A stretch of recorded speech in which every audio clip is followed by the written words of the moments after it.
Is there a motion to come out of executive session? So moved. Second. Motion been made in second. Any discussion? Hearing none. Clerk, please take the roll. Councilwoman Lee? Yes. Yes. Yes. Yes. Yes. Yes. Yes. Yes. Motion to seal the minutes. Motion been made to seal the minutes. Is there a Second. There's a second. Any discussion? Hearing none. Clerk, please take the roll. Councilwoman Lee? Yes. Yes. Yes. Yes. Yes. Yes. Yes. Yes. Is there a motion to adjourn? So moved. Second. All in favor? Aye. Okay. Now, I now call this meeting of the Cranston City Council to order. Before we continue, please turn off your cell phones. Will the clerk please take the roll? Councilwoman Lee? Here. Here. Present. Present. Present. Present. Present. Present. Is there a motion to dispense with the reading of the minutes of the last meeting? So moved. Second. Motion made in second. Any discussion? Hearing none. Clerk, please take the roll. Councilwoman Lee? Yes. Yes. Yes. Yes. Yes. Yes. Yes. Yes. Yes. Will you please stand and join me in the Pledge of Allegiance?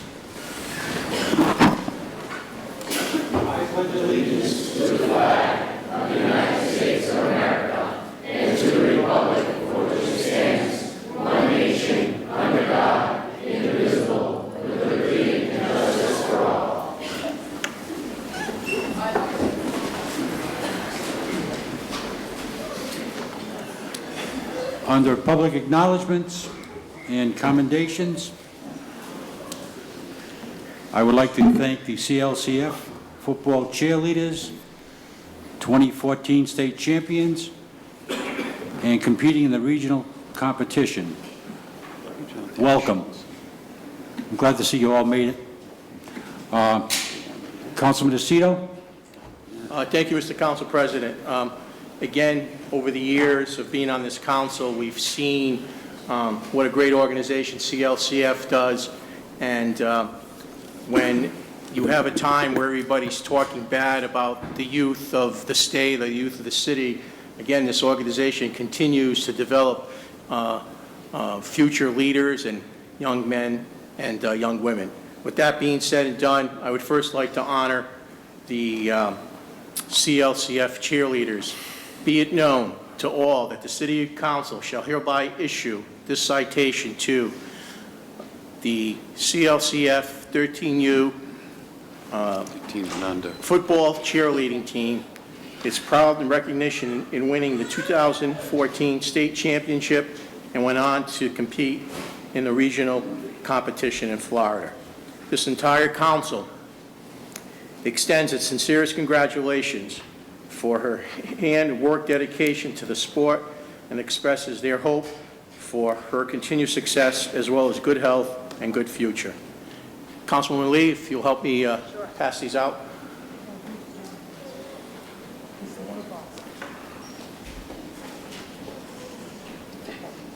If the coaches for the cheerleaders will come forward if they're here.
Oh, there we go.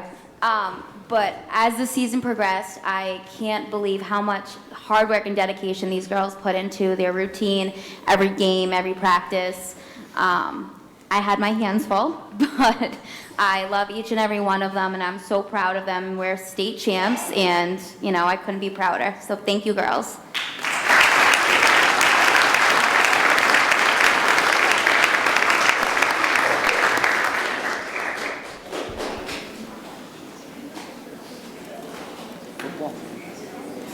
Okay, next, we would like to give certificates to the CLCF 13U football team.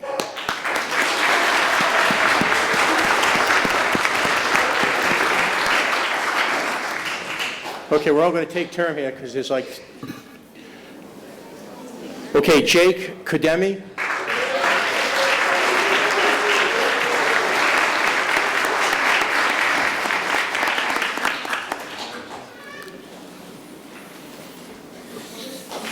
Jordan Connor.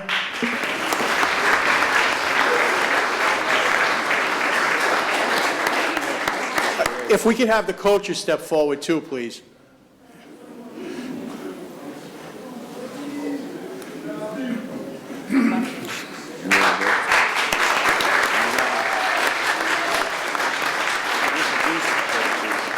Introduce the coaches, you know, the names, so we know who they are. Cody Eldridge.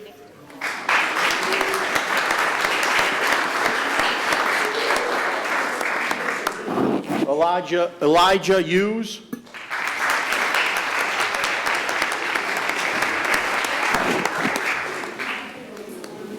Nick Gibbons.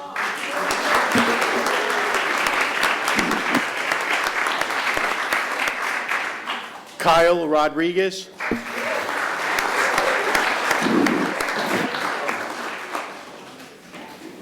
Austin Serpa.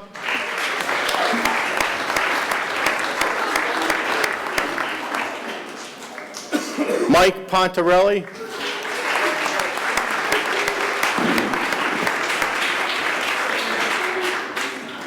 Omar Reyes.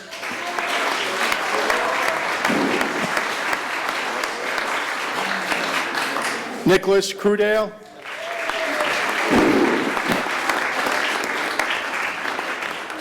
Sean Rodriguez.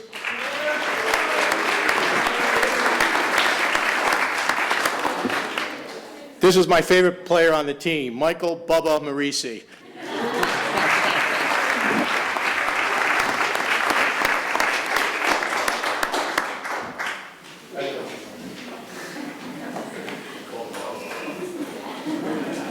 He's my nephew, I can do that. Robert Giruso.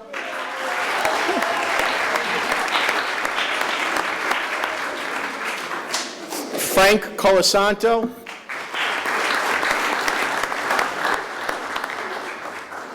McCoy Schroll. Did I pronounce that right?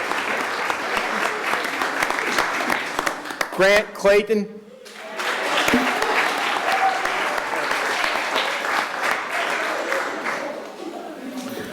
David Pedro.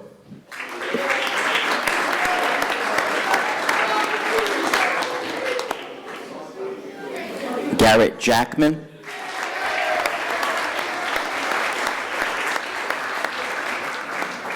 Alfino Davis.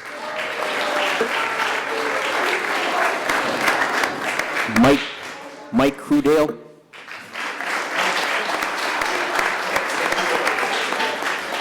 Jim Dionizio.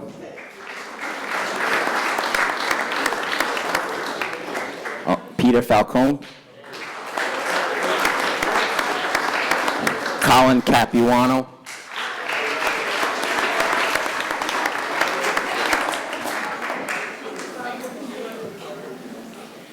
Jimmy Dawson.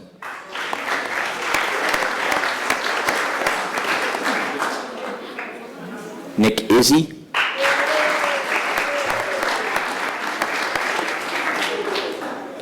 Dante Wilcox.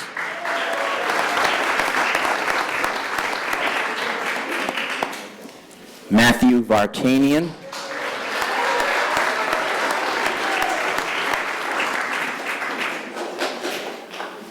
Peyton Falcone.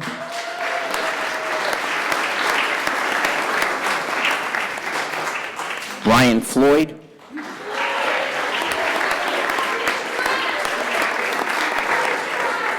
Spencer Vicchione.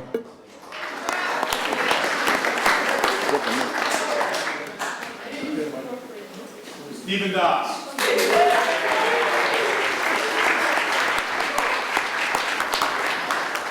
Daniel Sena.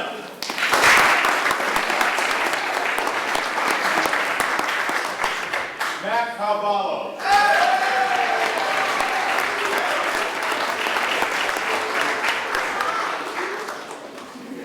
Andrew D'Annunzio.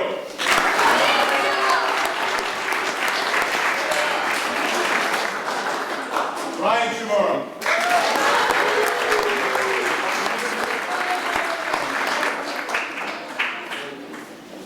Rose Molest. Cameron Al.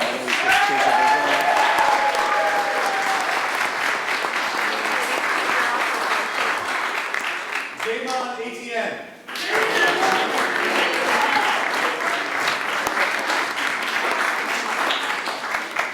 Rob Carbone.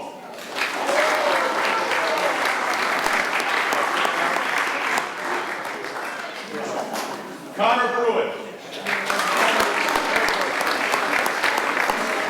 Stan Cox.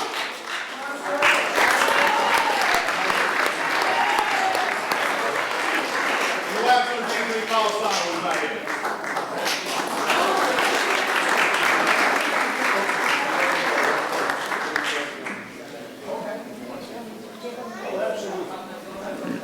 Coach. Right here? All right. First of all, I want to thank Councilman Aceto for arranging this and honoring the youth of the city. My pleasure. Thanks again to all the members of the city council for entertaining the CLCF Chiefs cheerleading team and the 7th grade football team. As you can see, we have a large squad. The maximum number of players is 36.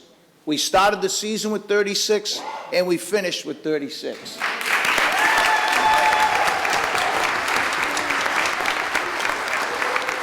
In an article that was in the Gazette 2 weeks ago, kind of capped our season. For the 3rd consecutive year, we're the Blackstone Valley champions, the state of Rhode Island champions, and we have moved from the quarterfinals 2 years ago to last year to semifinals, and this year we lost in the New England finals, and we have a 3-year record of 34-3. So.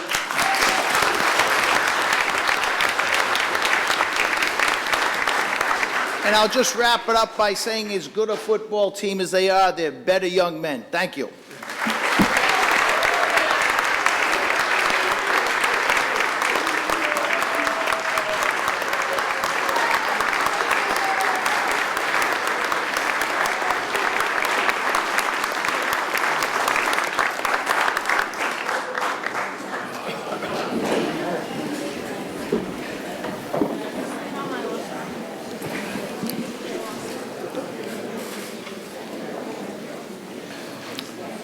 On behalf of the entire city council, congratulations, ladies and gentlemen.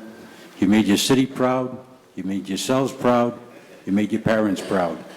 Done a great job. Thank you, and the best wishes of the city of Cranston go to every single one of you. Now I'll take a 2-minute recess, because I know you want to go home.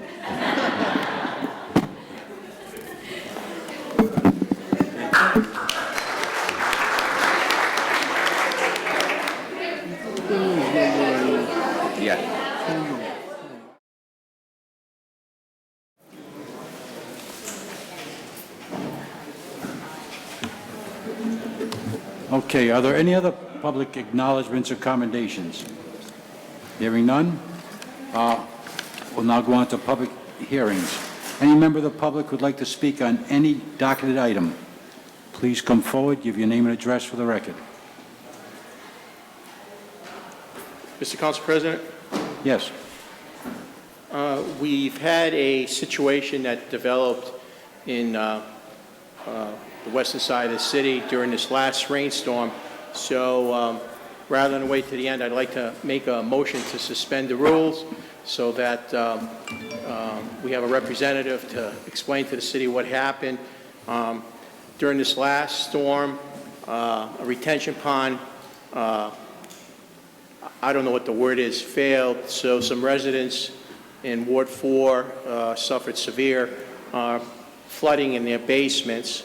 So I'd like to ask, along with this, if Councilwoman Lee could possibly entertain a motion, a request to schedule an emergency claims meeting sometime between now and the end of the year so that we can expedite these claims. But that was a long-winded way of saying motion to suspend the rules.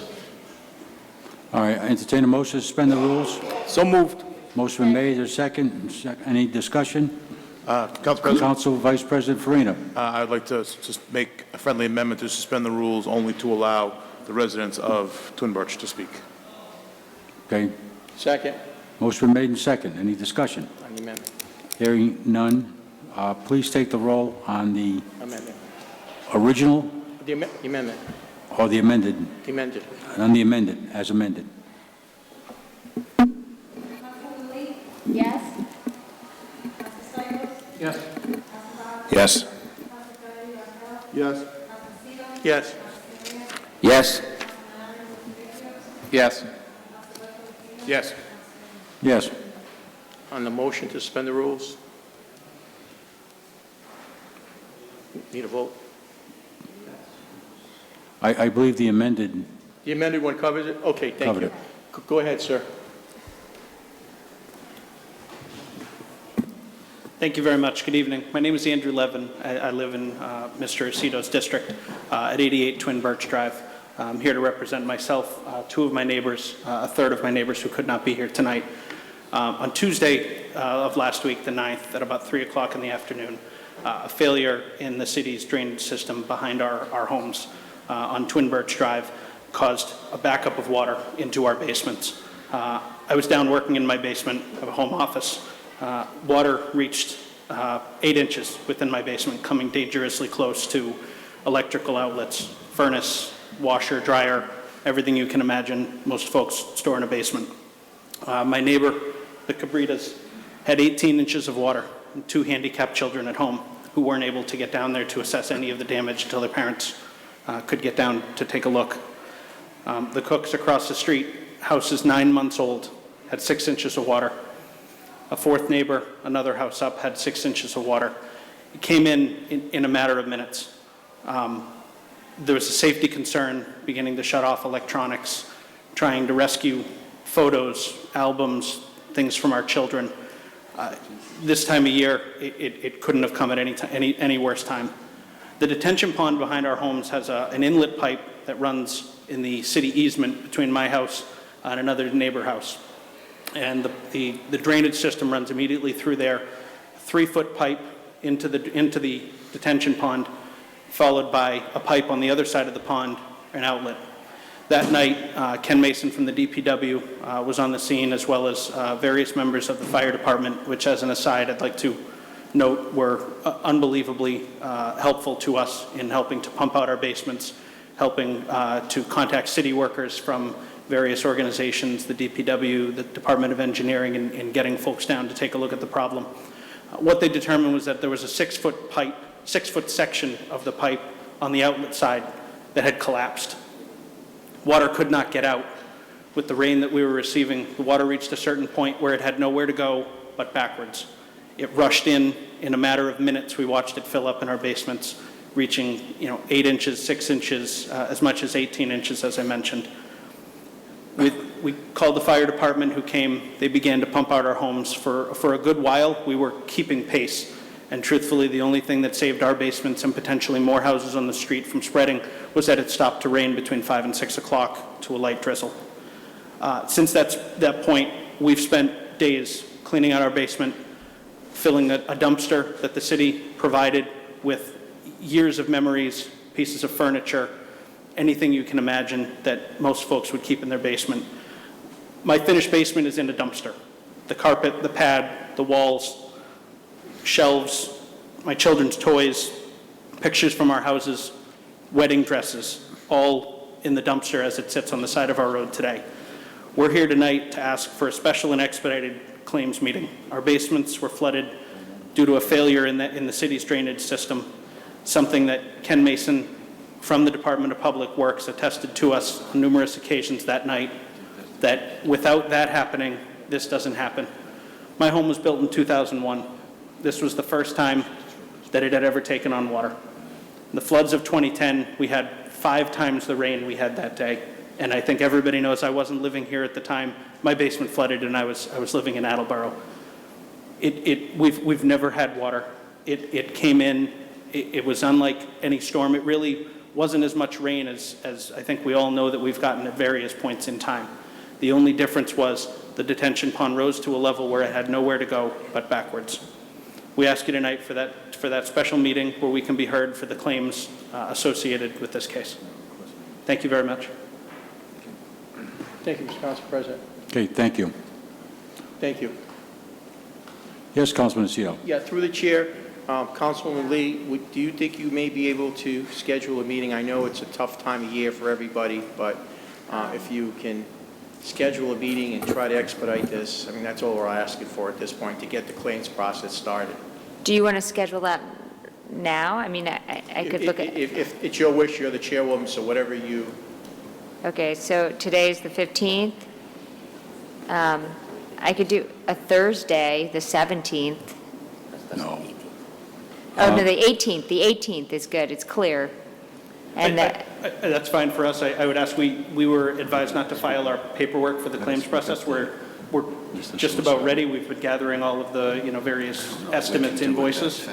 I'm not sure would what you the have lead time enough? is. Okay, so maybe we could go to the next week on like the Monday, the 22nd or something. That's- Is that too hard? People taking off for the weekend. Okay. Solicitor Kirschenbaum, do you have anything to add? Well, I was going to ask if any claim has been filed, but I don't think a claim It has not, no. claim has not been filed yet, and I'm not sure about, if that would truly expedite things. I mean, we have to do our investigation to determine whether or not the city is liable for the We can damage. prepare the claims, to meet the needs of the council, however, Okay. whenever you'd like to meet. I did talk to Anna today regarding this topic, and she seemed to think that it might take a little bit longer than to do it. I don't know what the purpose. I asked her about this, and she said she didn't know if we didn't have anything to tell you. It would just be a gathering of information. Yeah, we met with Anna, who gave us the claim forms. We have them. We're in the process of filling out the forms, documenting personal losses, cost of contractors who have been in and out of our homes. So this might take a little longer. No, Yeah. I think personally, I could be ready. We don't need- We can have them together whenever we're needed. If there's an investigation or follow-up the city needs to do I once the think we claim need is that. received, I'm not familiar with Yes. that length of time. Okay, so the next claim meeting, regular scheduled, it's not on the docket yet, but would that be on the 8th or something, or the? January 12th, the Monday. If possible, we'd like to be heard prior to that. We're truthfully have invoices that have already been received for the cleanup efforts. We all had furnace work that's already been done. Okay, I am not a lawyer who deals with settlements, but yeah. Anybody else? Mr. Kirschenbaum, can you make a comment on this? It sounds like there's a lot of work to be done in addressing this claim, and I don't know whether or not an earlier meeting would help. As soon as I get the claim, I can start working on it. I don't know if a meeting has to be scheduled for me to do that. But, without knowing about the situation on liability, I can't make any adjustments on it. I don't, Councilman Farina? Thank you, Council President. If in theory they were to file their claim tomorrow, Attorney Kirschenbaum, how long do you think it would take for the city to investigate and come back to the Claims Committee with an opinion?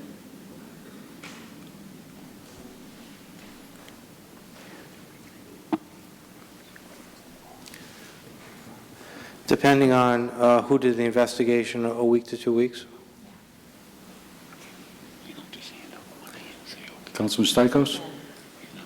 I guess what I would, as this discussion goes on, what I would ask you to understand is what happens at the Claims Committee is that people have filed their claim, and they say, you know, we want, the police car ran into our car, and the repairs were $1,500. And then the staff of the solicitor's office investigates that and says, you know, yeah, we were at fault, or no, we weren't at fault, and we recommend paying or not paying. So I think what Attorney Kirschenbaum is saying is not that your case isn't important, but for us, for the city to have the time to look into all the charges. I mean, you're talking about several people, right? We are. There's 4 houses. 4 houses. Correct. and multiple bills, and it sounds like fairly large bills that they need some time to look at that and come up with a recommendation. Councilman Aceto? Thank you, Mr. President. What these people would like to do is they understand that the process could take a while, but they want to make sure that their claims are filed. They've given you all the information so that it's like kind of a quick start to get through the process. I mean, the city's been pretty good also about, you know, providing a dumpster for them. Mr. Mason's been unbelievable as far as answering questions. You know, other city services have stepped in. They just would like their opportunity to present exactly what happened so they have it, and then the city can move forward. I don't think they expect that it's going to get settled at the special claim meeting either. So. Councilman Favecchio? Thank you, Council President. I'd like to add also, I would hope that all of you file claims with your insurance companies and have that information available to the solicitor, because that has an impact on it. Also, you may get some faster redress from your insurance companies to help you through the difficult time. Yeah, we have to a T, all 4 of us. The Cabrita's insurance agent was out. Our homeowners insurance will not cover it. Reading through policies, speaking to all of our agents, it is groundwater, and there are clauses within homeowners agreements of groundwater caused by circumstances outside the home that we don't control are not covered. The water covered within the home for homeowners insurance is a pipe breaks in your walls. We've all had discussions. That was the first call we made. Well, if you should get something in writing at least to have available to the solicitor, I think, if you can, just to help speed up the process. I understand it's, you know, and it will take some time. I don't see how we could possibly have a meeting, you know, within a week and have all the information available, but we could certainly start the process quickly. Okay. Okay. Thank you. Any other questions? Okay, I think the important thing is those claim forms that you receive from Anna Marino, that you should fill them out and get them back to her as quickly as possible so we can start the process. Okay. Thank you very much. Okay?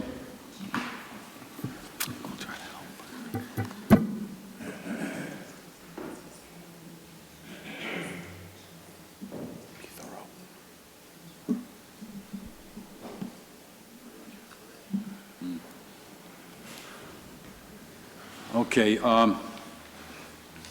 before we move on, it's my distinct pleasure to present this plaque to Sarah Lee Kales for serving on the City Council for the past 2 years. Sarah, you did an outstanding job. We're very impressed by your compassion, your ability, and the fact that you attended almost every single meeting, even though you have a family to raise, and we appreciate that. So, Sarah, please come forward.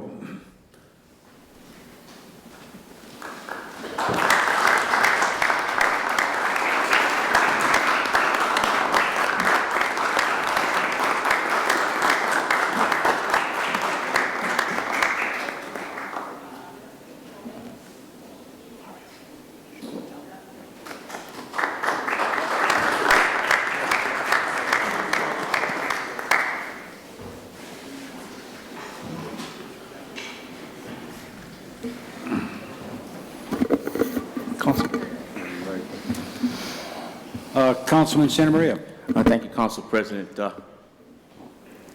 I've just been presented this by the city clerk to present to John E. Laney, Jr., City Council President, January 2013 to January 2015, in recognition of his dedication and leadership as City Council President.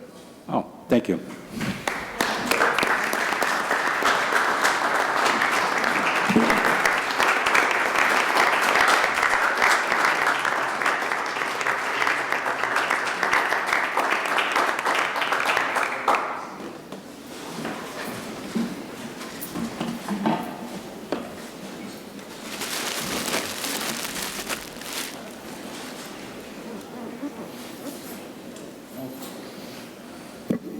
Okay, moving on. Now that we finished patting each other on the back, we'll move forward. First time I ever heard the word. Any other members of the public like to speak on any docketed item? Hearing none. Resolutions, all right. Are there any docketed resolutions this evening? Yes. None. Report of committees. Ordinance Committee, Chairman Arquette. Thank you, Council President Laney. We have one on the agenda, 10-14-05, ordinance and amendment of Chapter 17 of the Code of the City of Cranston, 2005, entitled Zoning, change of zone, 1225 Cranston Street. Entertain a motion. Second. Motion been made and seconded. Any discussion on the motion? Councilman Arquette? Yes, so thank you, Council President. This is a zone change in my ward in order to allow a deli to operate, and it will create 4 jobs in the neighborhood, so I recommend passage. Okay, any other discussion? Hearing none, clerk, please take the roll. Councilwoman Lee? Yes. Council Stichels? Yes. Yes. Council Barnes? Council Yes. Yes. Yes. Yes. Yes. Moving on, Finance Committee, Chairman Stichels. The first item we have is advice and consent on the mayor's appointment of Todd Padalano to be major in the Cranston Police Department. The Finance Committee met twice on this issue and recommended, because the final vote is the council, this is only the Finance Committee was only a recommendation. We recommended the approval of Todd Padalano as certainly qualified, and I think most of us would agree highly qualified for the position. However, we did not approve the memorandum of agreement and the employment agreement that was negotiated by the mayor with Mr. Padalano and his attorney. Our concerns about that were varied, but particularly the employment agreement gave Mr. Padalano as in a non-union position, gave him many of the rights that union members have, including entitlement to any future raises, all the benefits he currently has as a union member. And it also stated, along with the memorandum of agreement, that should the position be unfunded by the council, that he would have a right to go back into the Fraternal Order of Police, or the IBPO bargaining unit, in a captain first class position. And we currently have 2 more captains than are called for under the city charter. So for a variety of reasons, we recommended that those 2 be not approved. So I guess what I would, do you think we should have 3 separate motions? Yes? Okay. Well, then I would make My advice on this, yep. if you want to take it, is that since you got, everything's tied together. Mr. Padalano's attorney was trying to work out a new agreement. I think it'd be best for this council just to continue this for 30 days before we make a final decision on this and see if an agreement can be worked out. That's my suggestion. But Okay, is your suggestion that we vote that on each one of the three items? no, because if we vote Mr. Catalano on as a major, and he doesn't have the agreement or the MOU with the union, he probably would not accept the position. So you have to keep it as one package and allow them 30 days to see if they can negotiate this into something that's reasonable.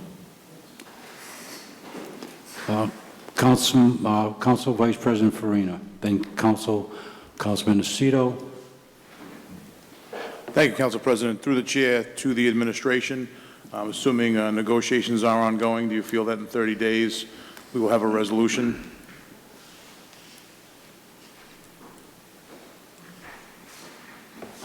With all due respect, Councilman, that's very difficult to say. I mean, all we can do is do our best to negotiate something that's acceptable to both sides and try to have it back to council if there is an agreement within 30 days. I can't guarantee that. Thank you, Director.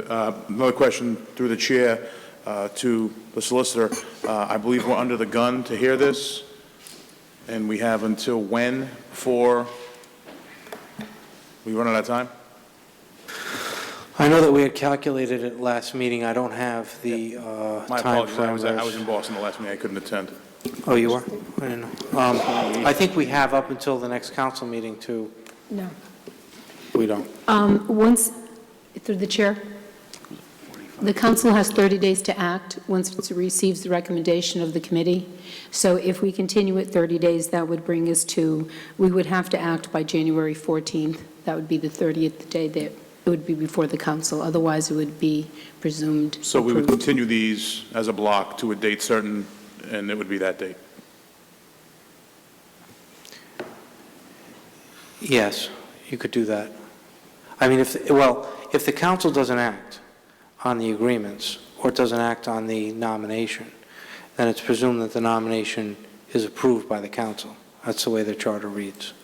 So if there is no agreement and the council doesn't do anything, then it would be Captain Padalano's decision as to whether or not he wanted to take that nomination without action, without these two agreements in place. So it comes down to a question of, at a particular point in time, if there has been no negotiated agreements in place, does the captain still want the major slot? Has anyone asked him that yet?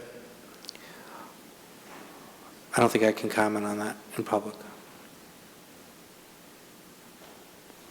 Councilman Aceto? Just for clarification, through the chair, if we vote on the advice and consent of Captain Padalano, that really doesn't do anything other saying that the process has been fulfilled on that end. And as long as he's not sworn in as a major, I mean, it's not doing anything here. I mean, I understand the situation with the memorandum of understanding. I understand the situation with the contract.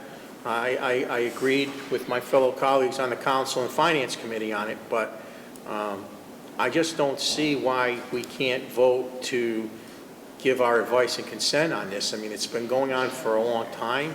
I mean, he's come to 2 committee hearings. Again, he's serving kind of in that position as an acting captain. I just, just because we say yes, we would like for you to be a major, he ultimately has to accept the position and say yes anyways, then get sworn into that position. I mean, am I not correct in that? Well, I think right now it's presumed, because his name is still in the nomination process, that he would accept. But I think there are certain terms that attach to this nomination that this council is not prepared to accept at this point in time.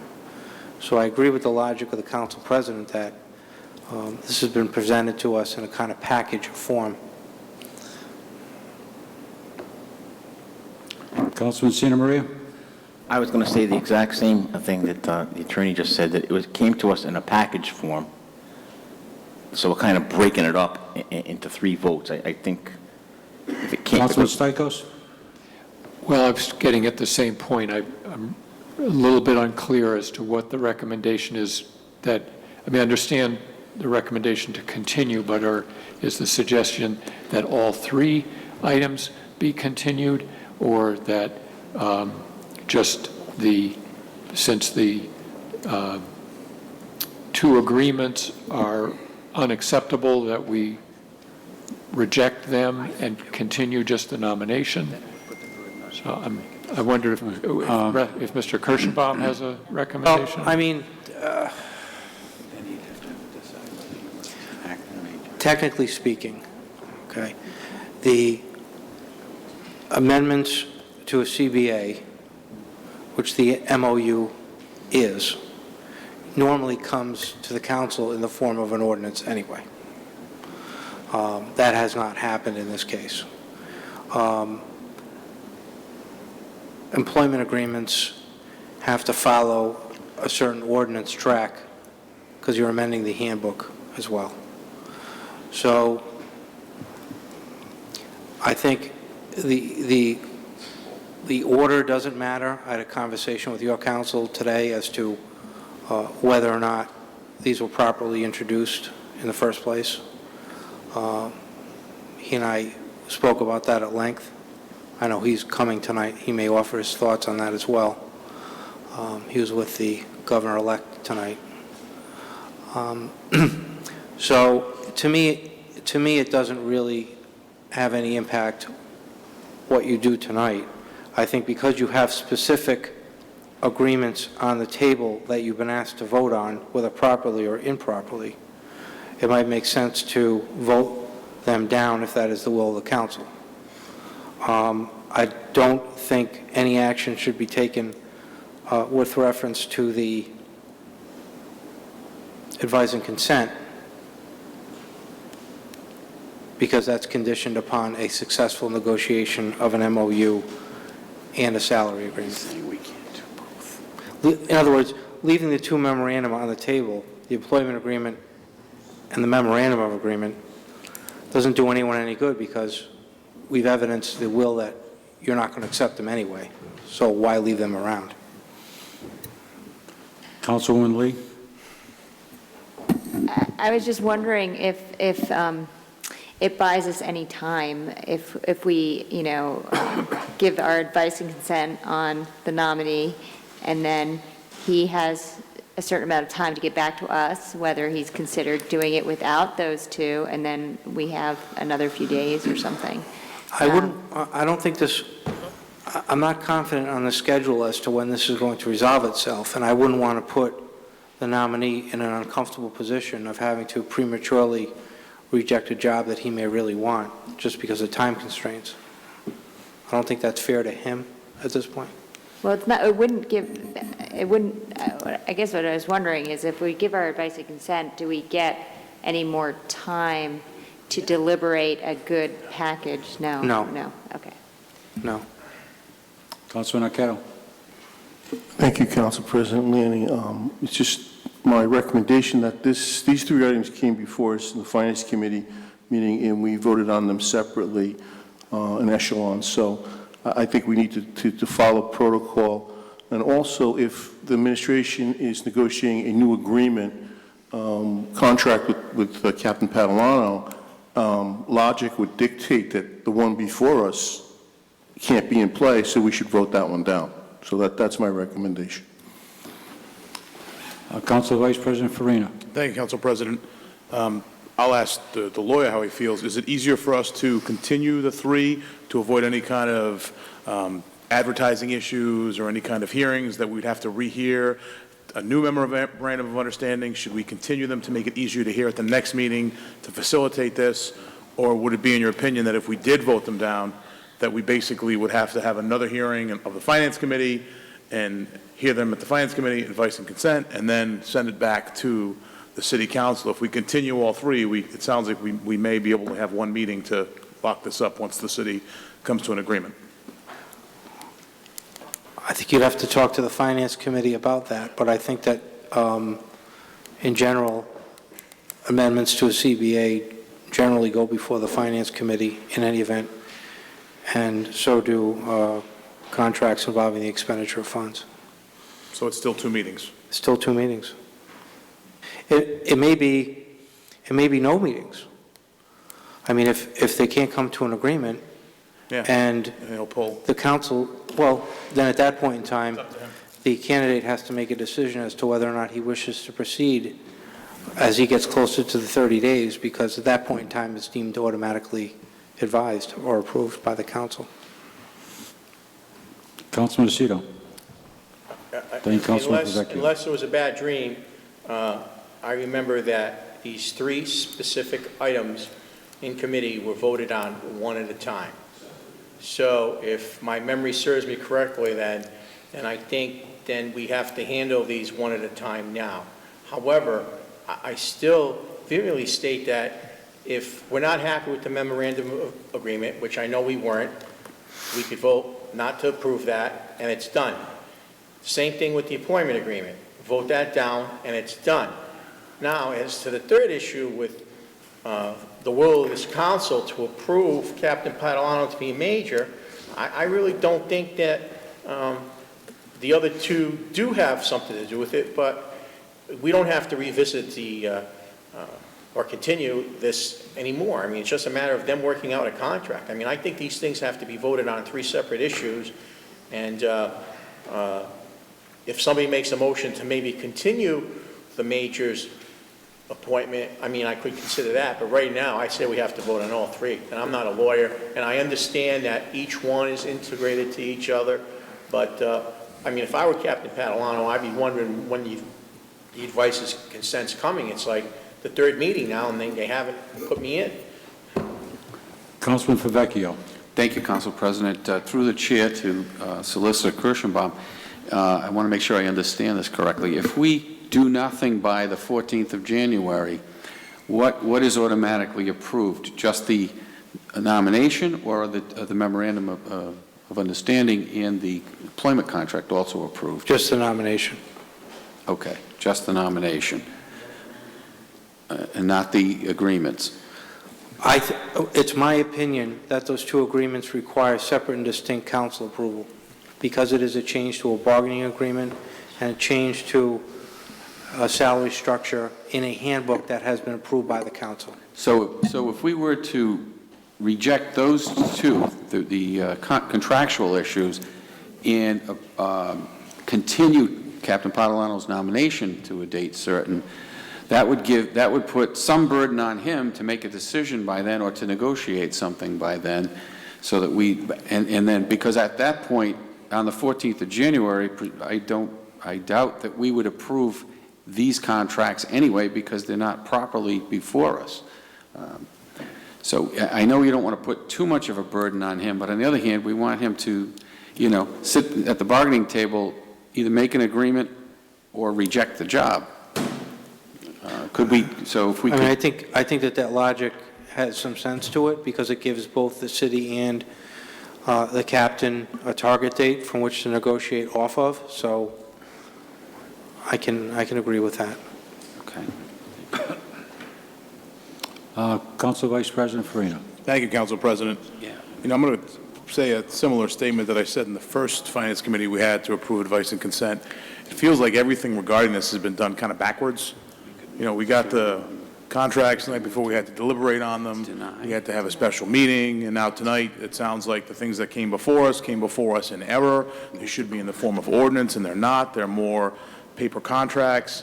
It just feels like this, and I do really feel bad for Captain Padalano, because we're dragging something out that keeps coming before us kind of in the wrong way.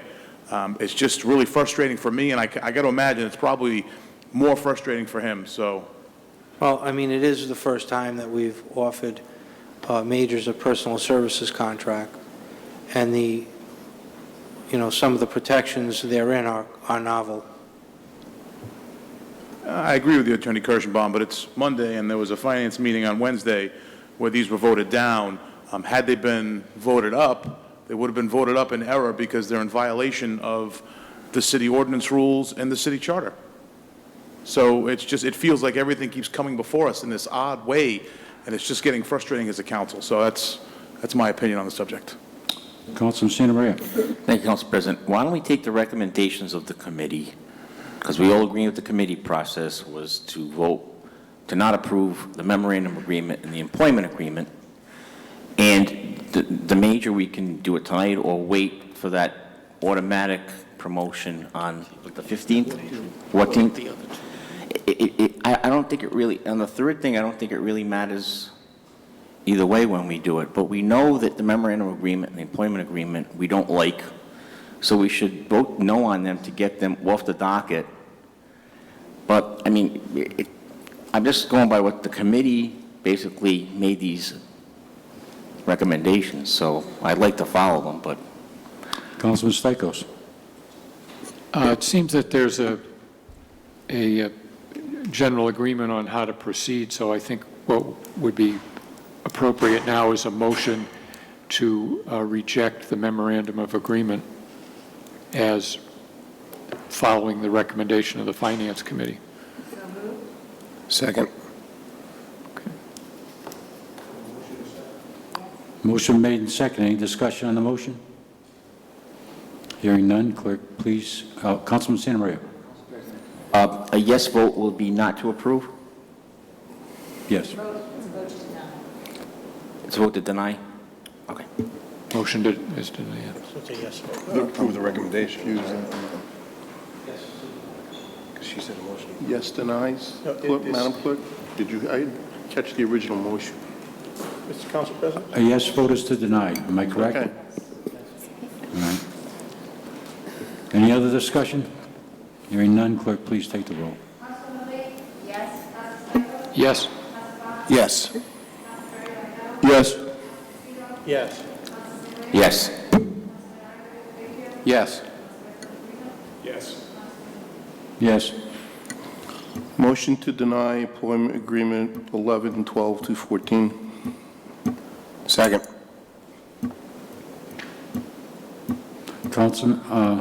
Motion made and seconded. On the discussion, Councilman Stichels. Yeah, I'd just like to say that looking at the employment agreement, the thing that I find that is the worst aspect of it is tying a management person's wages and working conditions to a union collective bargaining agreement. And that, I think, needs to change when the administration renegotiates. Today I read the administrative handbook, which I think details quite a bit of detail, how much you pay for health insurance, how comp time works, how vacation works, and that, I think that needs, those things were passed and they're the law and they govern everybody else in the management group in the city, and they ought to govern Mr. Padalano also. So I have some sympathy for the whole job security issue because of the turmoil that the police department has been in, but I think we have, as a city, we've decided there are going to be certain benefits to being a management employee, and they're laid out in that handbook, and we need to follow them. If there's a problem with them, then we ought to look at changing them for everyone, but not just for one person. I think that would hurt morale in the management group, and especially the provision that he would get any enhancements in a new contract when the management people don't get raises as regularly as the rank and file people. So I would hope that that feature would be eliminated from the agreement. Thank you. Councilman Arquette. Thank you, Council President Lanny. I just want to say, during the Finance Committee, Councilman Aceto made several very good points citing the CBA in the contract agreement. And a police major's position is management position, and there's got to be a separation between members of the union and management, and that agreement just paralleled the CBA on too many occasions.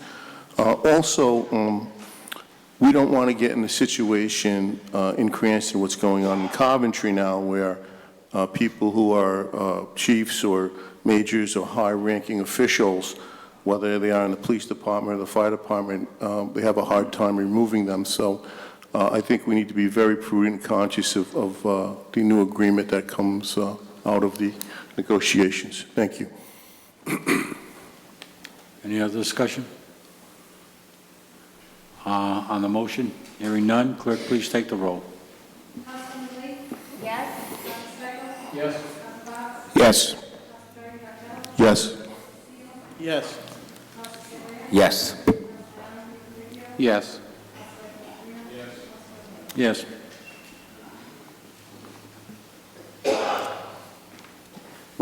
Motion to continue the approval of Captain Catalano? Second.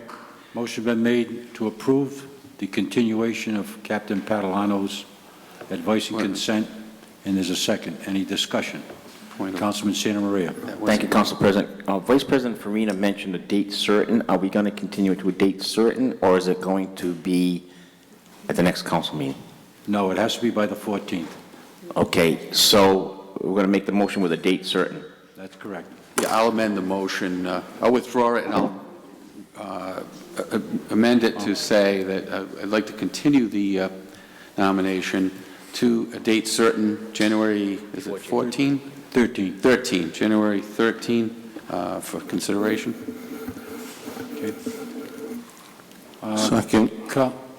Council Vice President Farina. Thank you, Council President.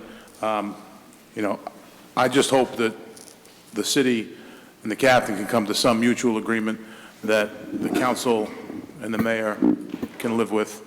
I would hate to see us lose such a qualified major. It would be a travesty to the citizens of Cranston if we cannot figure this out. Hopefully, the objections that some of my brothers and sister have on this council will be ironed out. I only hope that we can move forward with this and appoint the captain, because he is very well deserving of this position. Councilman Botts. Thank you, Council President.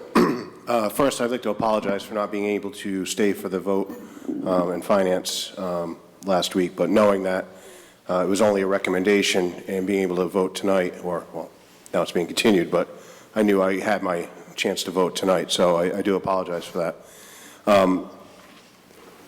I still wrestled with how I was going to vote on the advice and consent. Reading the city charter, the Finance Committee shall conduct a public hearing to examine the qualifications and character of each of the mayor's appointees.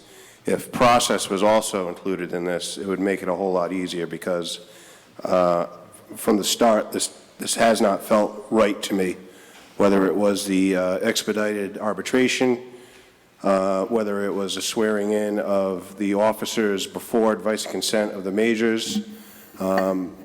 This whole thing just didn't have, and having to have multiple executive sessions and going through, it should have been an easy process to promote someone to major, and it wasn't. And that's the comfort level in voting on this. I was still torn up until this moment, and now it's being continued. But after further reading the charter again, clearly it's based on qualifications and character.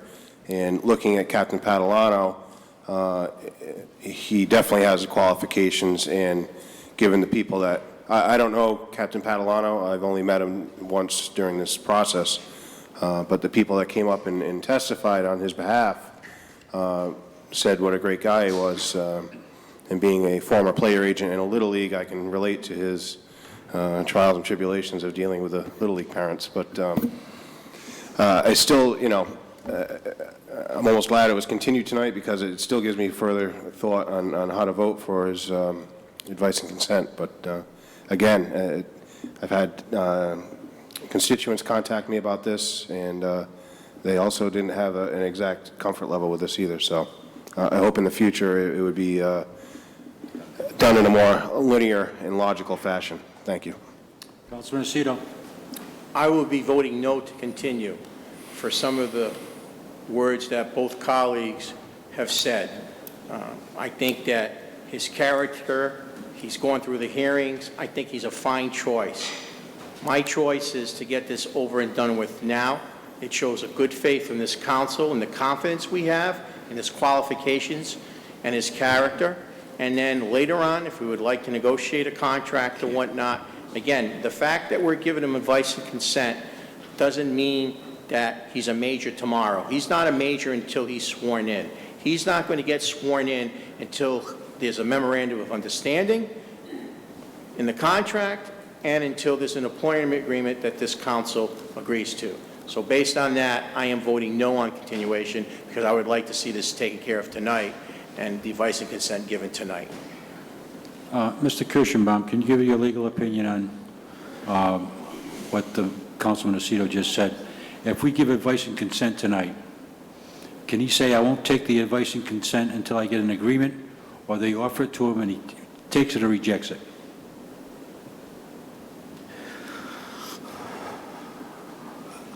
I would have to look into that a little further. I wouldn't want to give an off-the-cuff remark on that issue. However, I think it puts both parties in a very uncomfortable bargaining position when they sit down to negotiate, because you have someone who will take the job but not under current circumstances, and you have someone who cannot offer that person the employment under the circumstance he wants. So it's kind of a delicate balance in the negotiation that I think is upset by this nomination.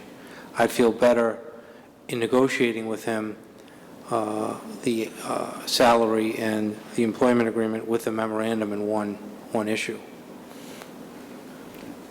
Councilman Favecchio. Thank you, Council President. In theory, I agree with what Councilman Aceto was saying, but I'm sensing that the solicitor wishes to get a little more time to not put as much pressure on Captain Padalano to make a decision through the holiday.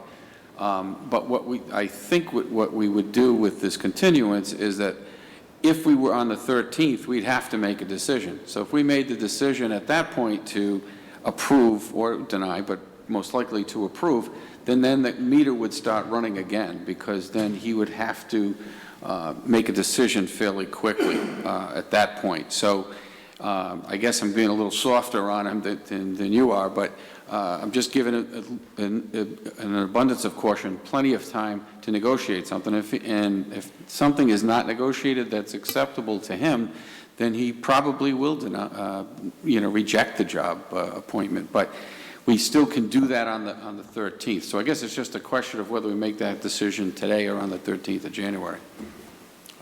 Council Vice President Farina. Thank you, Council President.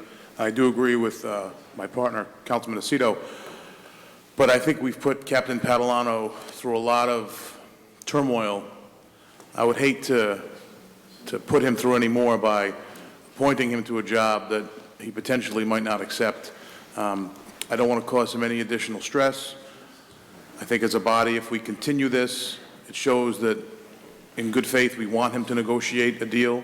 We don't want him to accept the position at the current offer. I do believe he needs some protection coming out of his classified position. He is not eligible to retire if he were to take the position and he were to decide to, the council, a future council were to decide to eliminate the position. He basically loses his job and has no eligibility for any protection whatsoever. I wouldn't even want to have him sit down and think about that. I don't think it's prudent to do that to the man after everything he's been through. Councilman Aceto. Through the chair, I just disagree with my colleagues in that I think the fact that we're forcing the administration and Mr. Padalano to sit down and negotiate, not really under pressure, but with a little bit of pressure, I think benefits both parties to come to an agreement much faster than it would if we didn't, if we voted the agreements on. Again, getting back to the longer we avoid advice and consent, I think, personally, if I was in Captain Catalano's shoes, I would be really frustrated. I would be tired about getting my name in the paper every day. I'd be tired about another article in the newspaper saying council delays, appointment, advice and consent. I mean, I think it would give me some sanity to know that this council is behind me in that position and that we would work out the details of the contract. And I mean, that's how I feel. And again, I'm not going to support the continuation. Thank you. Any other discussion? I'll make a comment. Captain Padalano is currently serving as a major, acting major, so he's not going to lose any money. His benefits are all there. He's fine where he is right now. 30 days from now, he's going to be fine just like he is right now. It'll give the administration, it'll give Captain Padalano's attorneys an opportunity to negotiate a contract that both parties can accept. By giving him, Captain Padalano advice and consent right now, we're going to be telling him he's got to make a decision.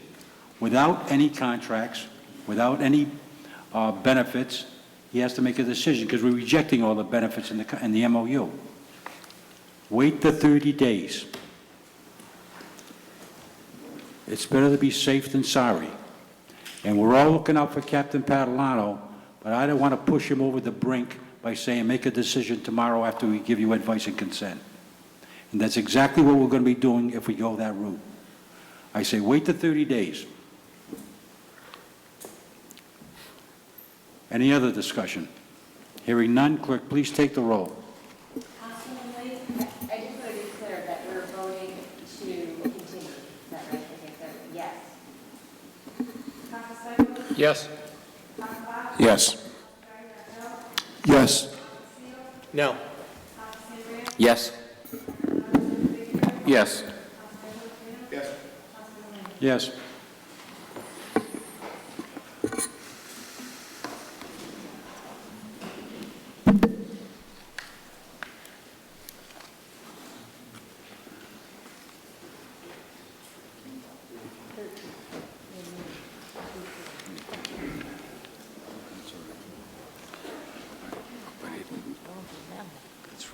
Councilman Stichels? Yeah, we're going to, we need to schedule a Finance Committee meeting before the 13th. Do you have a... Fine. Clerk, please schedule a Finance Committee Do you and have a calendar? I don't... and a special council meeting for the 13th. Is it, what day of the week is the 13th? It's a Tuesday. Tuesday. So maybe the previous Thursday? So that would be the 5th, 6th, 7th? That would be the 8th. The 8th. We're going to do it on Thursday. All right, why don't we do that? We'll do it on the 8th. We're going to have a Finance Committee on January the 8th, and we'll have a special council meeting on the 13th. Well, I think we schedule the meeting, and if there isn't an agreement, then we cancel the Finance Committee meeting. Because we're trying to give them 30 days. That's why I don't want to rush it. Yeah. If we have it on the 8th, is that what you suggested? That was the Thursday, yeah, before the Tuesday, the 13th. Yeah. That's what I was thinking, have them both the same night. Is there any notice problem with that? No, I think an emergency situation or this, what, 2 days' notice?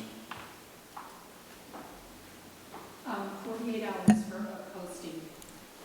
2 days.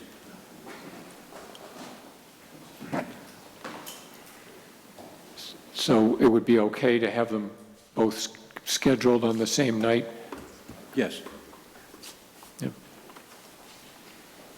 Do you have an opinion? I just would like to give them a little extra time, the full 30 days, to see if they work on it. No, I mean, I agree with that line of thinking. I just want to make sure that I wouldn't want an event to happen where we're up against the 30 days and a council member brings up a valid point which could be amended before the 13th, but we don't have the time to amend it due to posting problems. 48 hours, if you come to an agreement, you can just move the meeting. No, but then we'd be over the 30 days.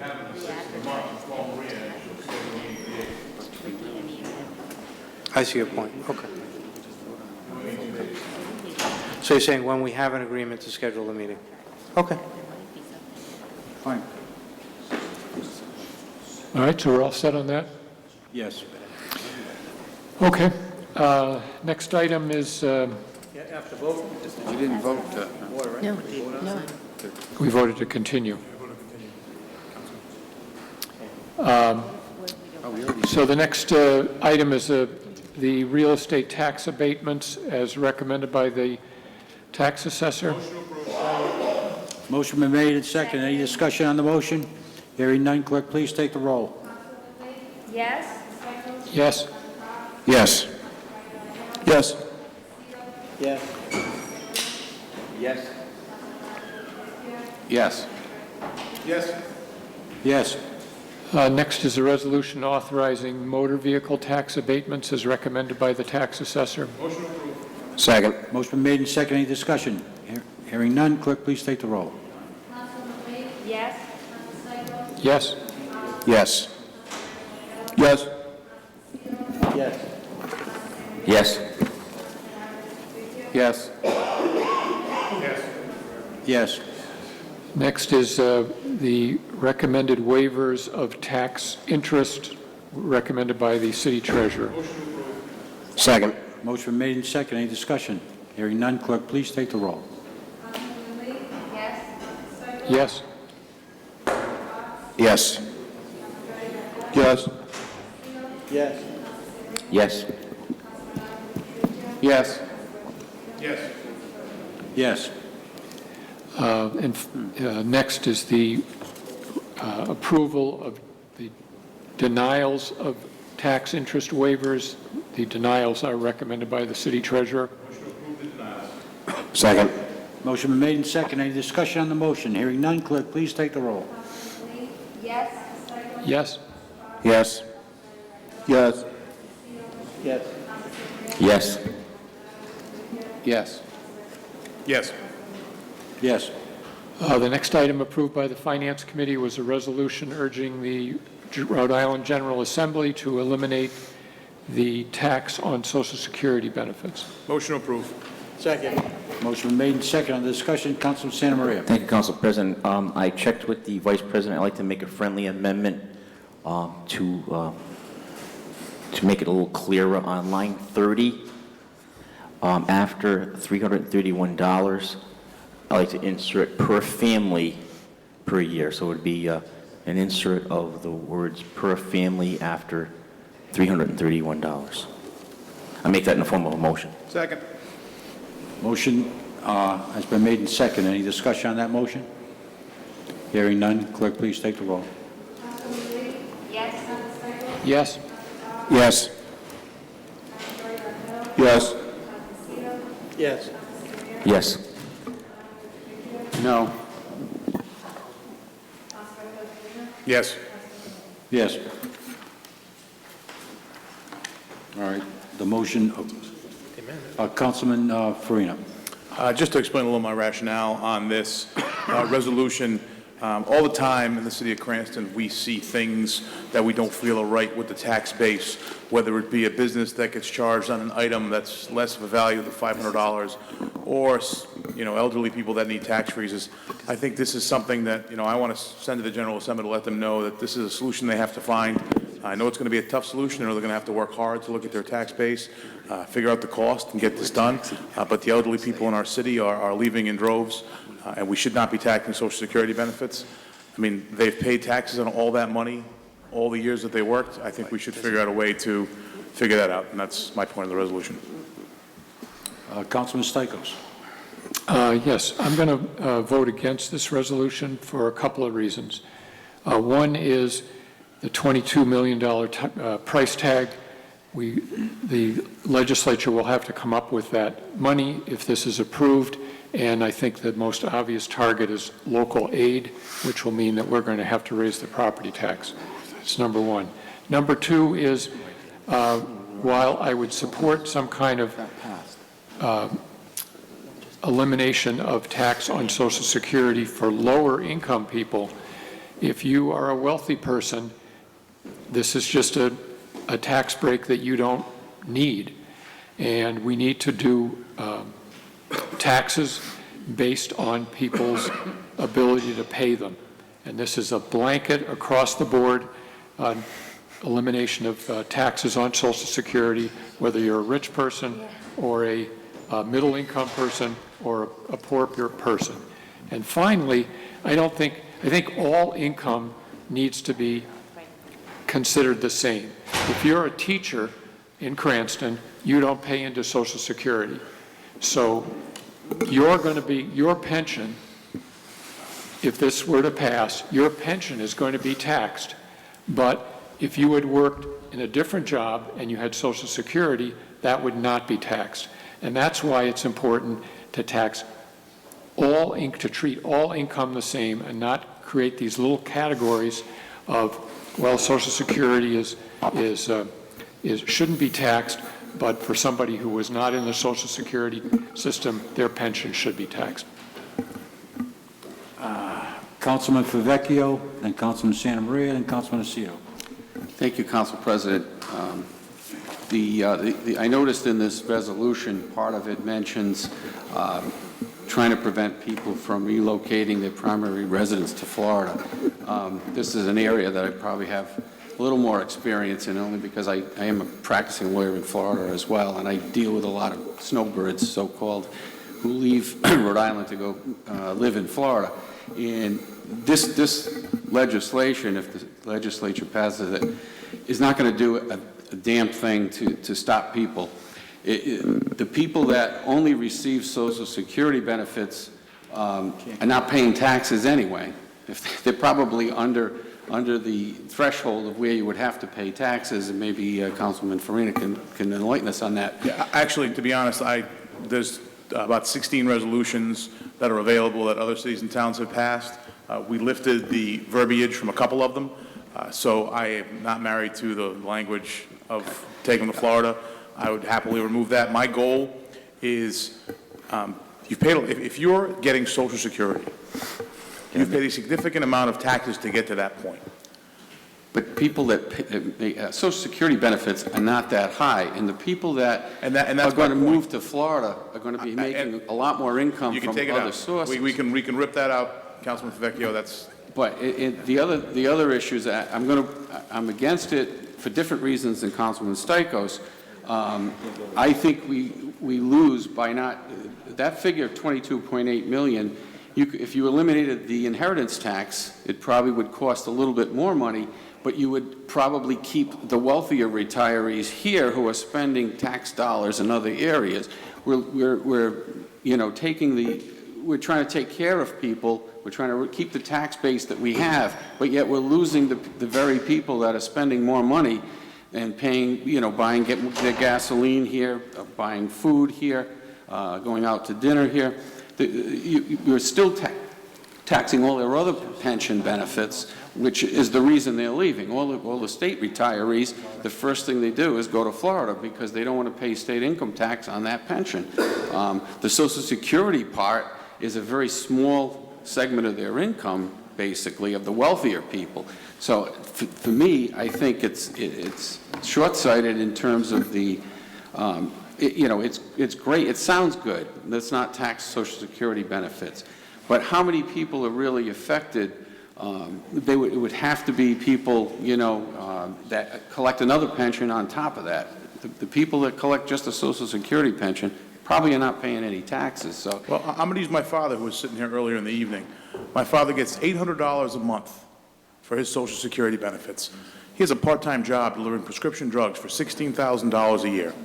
He barely makes enough money to pay all his bills, and he's lucky he has a son that has a good living and can help him. There are thousands upon thousands of people living in this country below the poverty line, and this is something I want to do to help the elderly people who can't afford their food, who are eating cat food, who are sitting there doing the things that we all think they shouldn't have to do at that point in their lives. That's why I want this. So if the resolution is worded incorrectly, at the committee meeting, Councilman, you should have said, we should pull this and we can rework it, and I would have been amenable to that, because the goal of this is not to take taxes away from the wealthiest individuals. And to be honest with you, the wealthiest individuals could give two craps less about the $200 a year they're paying in Social Security taxes, because most likely there were private individuals like yourself who are attorneys who never paid into Social Security, who are their own private businessmen, who don't have Social Security. The intent of this is to help all those poor people living in the high-rises, all the people in this city who live below the poverty line that are elderly. That's the intent. And if I may just respond quickly, Council President, I think it just doesn't go far enough. In other words, I think this should be part of a broader plan to solve that problem. I'm not in the legislature, Councilman, and neither are you. I'm not going to draft a 35-page resolution to tell them I want them to get rid of Social Security taxes. This could be 2 lines. Hey, state legislature, get rid of Social tax on Social Security. Thank you. Councilman Santa Maria. Thank you, Council President. I agree with the Vice President. This is a blue-collar bill. This is for the 75 people who depend on Social Security benefits. And if you look at line 2, we're one of only 14 states that still tax Social Security. What about the other 36? They're not going down the tubes, are they? They're making by with it. I think about my dad and his dad. This is a blue-collar bill, and I urge passage. Councilman Aceto. I was just going to ask to be a co-sponsor. Thank you, Councilman Aceto. Councilman Arquette. Thank you, Council President Leahy. I want to commend my colleague, Vice President Farina. I think just look at the ball rolling. I think it's a very good resolution. I think we need to send a message to the General Assembly. Many seniors are on fixed incomes, and they're just getting by in these difficult times. So this will help people who need to be helped, and also put more money in their pocket, and hopefully they'll be spending it at our local restaurants in Knightsville, at the stadium, at Cranston Stadium watching football games. They're going to generate and spend money in our economy here in Cranston. I think it's a very good bill. Thank you.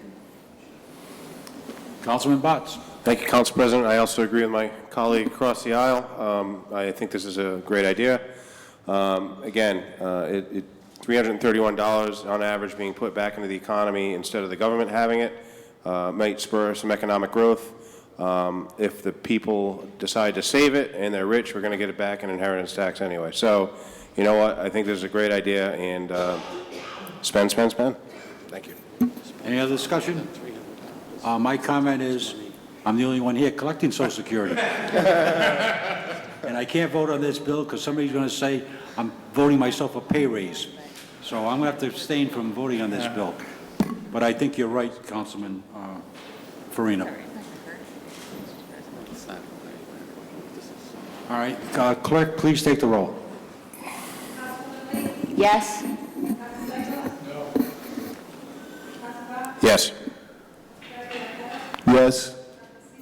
Yes. Yes. No. Yes. Let's vote here. It's a tagline. The next item was the resolution loan order authorizing issuance of $2 million in bonds to finance the repair and equipping of playgrounds and athletic fields in the city. Motion approved. Second.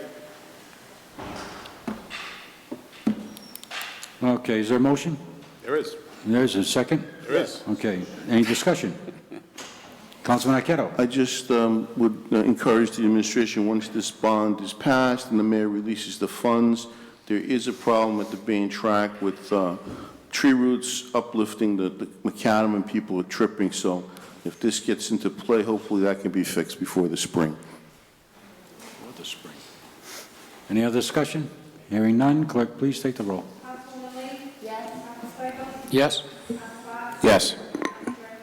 Yes. Yes. Yes. Yes. Yes.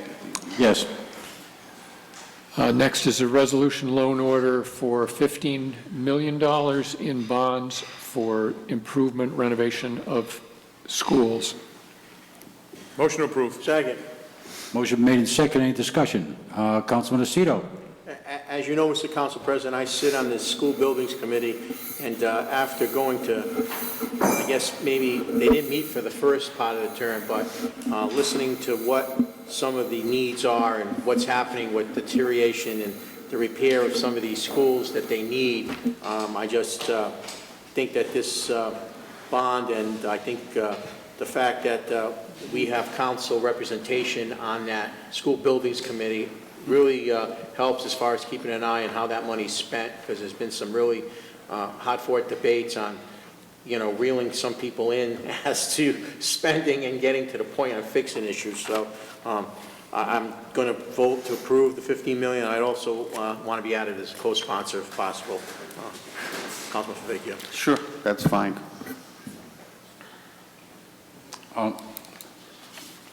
Mr. Strom. Yeah, I just want to follow up on Councilman Aceto, what he had to say. Keep in mind, I want the council to know that this $15 million is going to be done in increments of 5 years, so it would be like $7.5 million for the first 5 years. And we have to adhere to that in order to be eligible for the 52% reimbursement through school housing aid. So it's imperative. We don't have to do all 7.5. We can do $2 million, say, next year, and maybe $3 million 2 years later or whatever. But you got to get up to that half of that $15 million in the first 5 years and to be eligible for 52%, which is a considerable amount of money, obviously. Thanks. Any other discussion? Hearing none, clerk, please take the roll. Yes. Yes? Yes. Yes. Yes. Yes. Yes? Yes. Yes. The next is a resolution loan order authorizing $1.2 million in bonds for the library system. Motion to approve. Second. Motion made and seconded. Any discussion? Hearing none, clerk, please take the roll. Yes. Yes? Yes. Yes. Yes. Yes? Yes? Yes. Yes. And last is approval of the annual audit for the fiscal year ending June 30th, 2014. This is recommended by the Finance Committee and the Audit Committee. Motion approved. Second. Motion been made and seconded. Any discussion on the motion?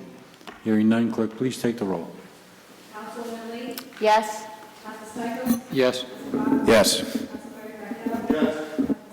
Yes. Yes. Yes.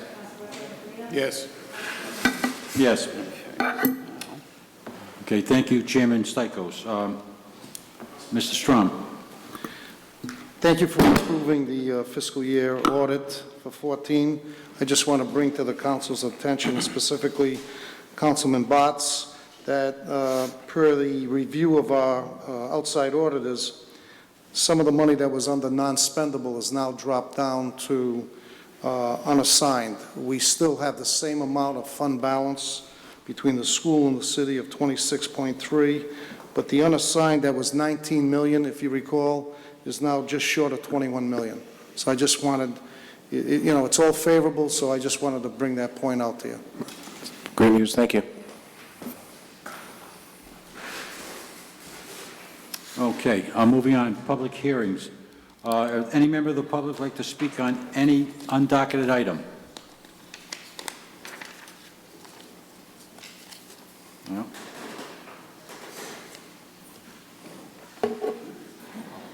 Moving on, election of city officials. Next is the matter of appointing to the Planning Commission under the new charter amendment, Ms. Cianci Bittner. Ms. DeSantis Bittner. She's from the western part of the city and represents Ward 4. Mr. Council President? Yes. I just would like to add that she sent her apologies for not being here. She just had knee surgery over the weekend, so she had a knee replacement, so she's a Mass General, so I relay the message to her, and thank you. relay the message to her, and thank you for volunteering. Report of city officials.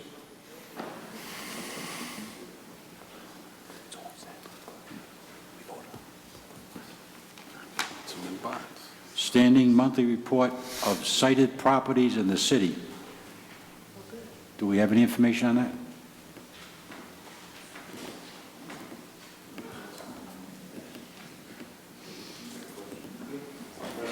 This was requested by Councilman Botts. Councilman Botts? Thank you, Council President. I'm looking over the report, and I don't know if it's the way they formatted it, but it seems like it was probably in a spreadsheet format, and now it's all in, nothing really lines up in the PDF that was sent out. I don't know if we could just let them know, and maybe they can send it out again. I don't know if you've seen it, but... Councilman, what you need to do is print it out in landscape form. Oh, all right. Okay, great. Thank you. And thank you again for having this. This is great. Okay. All right, still in first Executive place. Communications, moving on, a report on hiring a special counsel, consultants, That's just the etc., one month. pursuant to Charter Section 15.05. Thank you, Council President. Cranston Police Department Detective Donald Bucci has been requested to continue in service for another year as of December 28th, 2014. Detective Bucci's met all the necessary requirements. We urge your approval. Motion approved. Second. Motion made and second. Any discussion? Hearing none. Clerk, please take the roll. Councilman Lee? Yes. Councilman Stichels? Yes. Yes. Yes. Yes. Yes. Yes. Cranston Fire Department Lieutenant Walter Krabowski is requested to be continued in service for another year effective December 12th, 2014. Lieutenant Krabowski has met all the necessary requirements. We urge your approval. Motion approved. Motion made and second. Any discussion? Hearing none. Clerk, please take the roll. Councilman Lee? Yes. Councilman Stichels? Yes. Yes. Yes. Yes. Yes. Yes. Cranston Fire Department Captain Robert Ryan is requested to be continued in service for another year effective December 13th, 2014. Captain Ryan has met all the necessary requirements. We urge your approval. Motion approved. Second. Motion made and second. Any discussion? Hearing none. Clerk, please take the roll. Councilman Lee? Yes. Councilman Stichels? Yes. Yes. Yes. Yes. Yes. Yes. Cranston Fire Department Deputy Herbert Bassett has requested to be continued in service for another year effective, I don't have an effective date here. Do you have one on this, clerk? We don't have that on our agenda.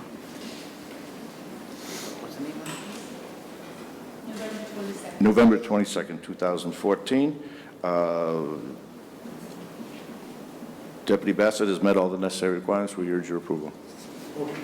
Second. Motion made, second. Any discussion? Hearing none. Clerk, please take the roll. Councilman Lee? Yes. Councilman Stichels? Yes.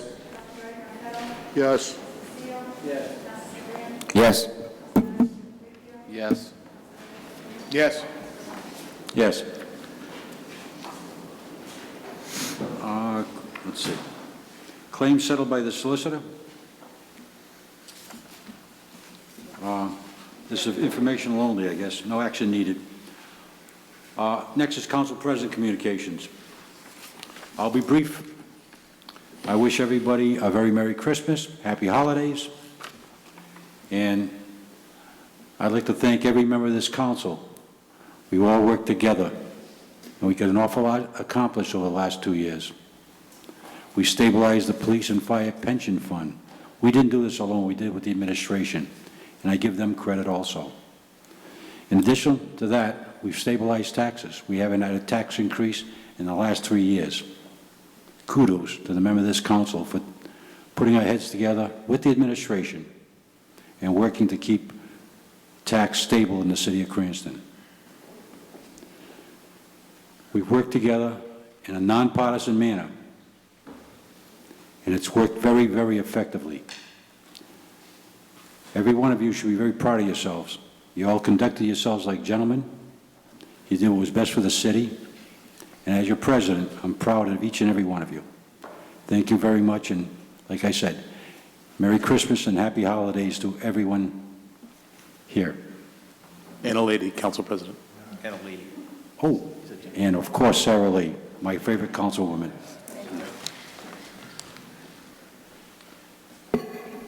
Moving on to council member communications. Councilman Stichels? Yep, I just asked for an update on where the ticket gate discipline, I know there was a hearing on the 11th, and I understand there was another meeting today. Yes, I understand that as well. I wasn't at the meeting today. I was at the court hearing with, actually, Pat Quinlan on the 11th. And that was, it's cited in the docket as a meeting. It really wasn't a meeting. It was a petition to dismiss the charges filed by the recipient of such charges. The disciplinary hearing, from what I could tell, has not commenced yet. We're still talking with preliminary matters prior to the board hearing the matter in the first instance. It was in public. I can get you further information if you'd like. Yeah, I'd like. I just don't know how far you want me to go with the arguments or what was I said. just, maybe a brief summary of what the petition was. Essentially, Officer Antonucci's claim is that the hearing board is not constituted properly in the sense that someone who had knowledge of the investigation is part of the labor panel. The state police designated a fellow state police officer, and the allegation is that he was somehow part of the initial investigation into this, so he was improper. Captain Antonucci is advocating to the court, in light of that all of the charges should be dismissed as a result of that improper designation by the state police. That's the essence of his claim. And do you know if that hearing ended today, or has it got another day going? Or? I know someone who was at the hearing, and I received a text that it went about 10 minutes, and then they were in chambers. I was not part of any chambers conference with the judge, so I don't know what was discussed. That was not on the record in the case. So, yep, you don't know whether there's another hearing or not, or whether we're going to... I think to proceed forward with the panel, the way the case is postured, is that this petition was filed before the labor panel was seated and hearings conducted. So I would imagine that the presiding justice has to make a decision as to the merits of the miscellaneous petition brought. And I don't know a timetable on that. Okay. Thank you. Councilman Botts. Thank you, Council President. I just had a question regarding the Reservoir Ave construction. I don't know if this is more suited for Director Barone. And what the state has been telling, is there a lot of interaction between the city and the state as far as the Reservoir Ave construction? For instance, I'll use an example, and this may actually, and the utilities, because last week there was, I guess National Grid was doing some work near the Route 10 exit, the newly built Route 10 exit. And I guess they did it right at rush hour, morning rush hour. And I guess it really did a number on traffic there. And do they let us know that that's going to occur? Do they give us a heads up on that? Normally, they don't. They don't? They don't. If it was an emergency call, they probably were notified that morning. Because, well, the other thing is, I guess it was 2 days of work, so I don't know if it was really an emergency or not. I don't know if, because even the Cranston Police sent out something on Twitter that said, you know, for the next 2 days, it's going to be National Grid work at that exit. And it would be probably beneficial to everyone if they were to start maybe at a later time, maybe 10 a.m. instead of 9 a.m. or 8 a.m. I know I went to work that morning. I did see the flashing lights. I didn't take that particular exit, but I saw them there. I was wondering what was going on. And also, are you aware, are they still going out to bid on the second phase of the paving? I guess it's from High School Ave to down, I guess, where they did the work on the bridge over the river? The utility work should be done by mid to end January on Reservoir Avenue. At that time, the paving bid will go out. Okay. So they're still planning on going out to bid for that? Yes. Okay, great. Thank you very much. Councilman Arquette. Council President, I had a follow-up to Councilman Stichels' questioning, so I'd like to begin with that. I just, through the chair to the administration, is there any notification from the state police when the state police report would be finalized and submitted to the administration? Have you heard anything? I was privy to an email that the mayor had sent to Colonel O'Donnell urging him to get the report as soon as he could. I believe that should happen, from what I recall, within a month. Within a month? That's what I remember, yes. Okay. Council President, the first two items on my agenda, the administration has complied, and the address was 362, and they did remove the mattresses, and I'm greatly appreciative of that. And the chain link fence has been addressed, and they have plugged 2 holes in the fence on Gladstone Street. I'm very happy about that. So it's just one item, and a request through the chair to Director Barone, Constituent Affairs Person Barone, on the status of Meadow Ave and Fountain Ave, if you don't mind.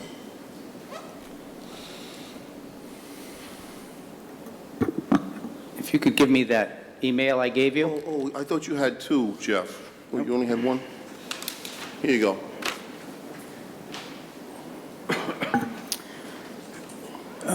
Steve Akabuchi, who's our road and control officer, and Doug Smith, who's our minimum housing officer, went to both properties. They checked again that day when I got this email on the 15th, I'm sorry, on the 12th. There was no sign of rodents in either location. The yard at 3 Fountain Street was a mess, and minimum housing did send out a violation notice. And 21 Meadow, he said, was not in bad condition, but he also sent out a violation notice. That's why I gave you, sir. Thank you. All set. Okay. Councilman Aceto. I had requested that those 2 items be taken off, Council President, that everything is all set. Okay. Councilman Santa Maria. Thank you, Council President. 81 Midvale, I have requested from Director Barone that when the demolition is done, that the neighbors get notified. He graciously agreed. We're just finding out when that's going to happen. But I'd just like the neighbors to be notified. They can move their cars and plan accordingly when that happens. The other issue is the Atwood Walnut Grove traffic signal. The stanchions, the poles are up for the lights. So I'm just asking Mr. Barone, Director Barone, I should say, when he feels the lights will be up and working. Councilman, based on a conversation I had with Public Works, those lights should be installed this week, but for 2 weeks they'll be on a blinking mode, so drivers will they'll get accustomed to having a light in that location. And then after the 2 weeks, then it turns into a regular signal. I'd just like to thank everyone on the council and the previous councils. This is finally happening, that this light is finally up, so. I just want, if I may, And Council the administration. President. And the administration. No, I just want to say that my first year of my first term on the council was when this first went in, and that was 2005. But Council I'm sorry, President, 2000. good things take time, as they Yes, say, they right? do. And this is a good thing. There was a fatality there, and, you know, it's all about safety. So I thank everybody who helped me make this possible. Okay. Councilman Vecchio. Thank you, Council President. I just wanted to take the opportunity to congratulate Councilwoman Lee and to thank her for serving It's been a pleasure. She's been a fresh voice and had some different perspectives on things, and it was a pleasure, and I wish her well in whatever she does, and hope she has a good holiday. So again, I wanted to thank her.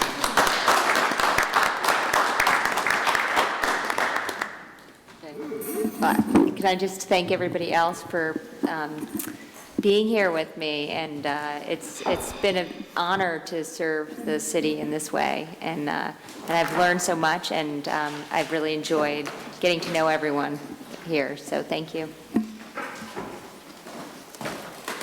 Any other council member communications?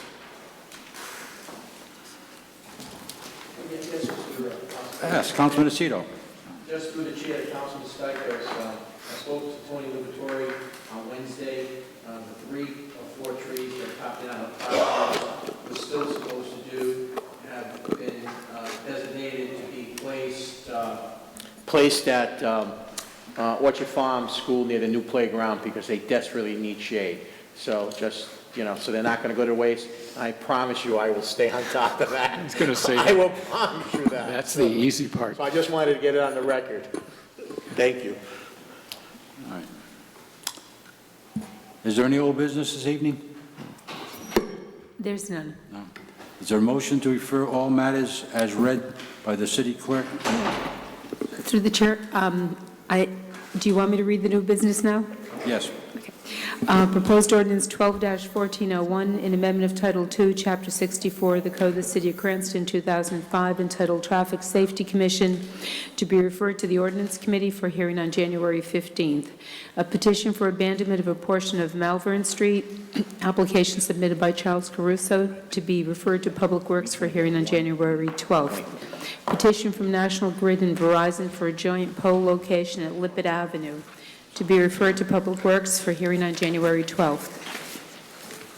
The following claims to be referred to the Claims Committee for a hearing on January 12th. Personal injury claim of Patricia Pina from an alleged incident on July 8th, 2014. Property damage claim of Kelly Amaral Payalata from an alleged incident on August 30th, 2014. Property damage claim of Gloria Arsenault from an alleged incident on November 21st, 2014. Property damage claim of Craig and Maria Sullivan from an alleged incident on December 1st, 2014. Property damage claim of Gail O'Loughlin from an alleged incident on an unspecified date. Is there a motion to refer all matters as read by the city clerk? So moved. Second. Made and seconded. Any discussion? Hearing none. Clerk, please take the roll. Lee? Oh, yes? Councilman Stichels? Yes. Councilman Fox? Yes. Councilman Perry, Hill? Yes. Councilman Aceto? Yes. Councilman Samran? Yes. Councilman Arman Vecchio? Yes. Yes. Yes. Miscellaneous business on the clerk's desk? We have the proposed schedule from the municipal court for their 2015 sessions, which requires council approval. Motion to approve. Motion been made and second. Any discussion on the motion? Clerk, please take the roll. Yes? Yes. Yes.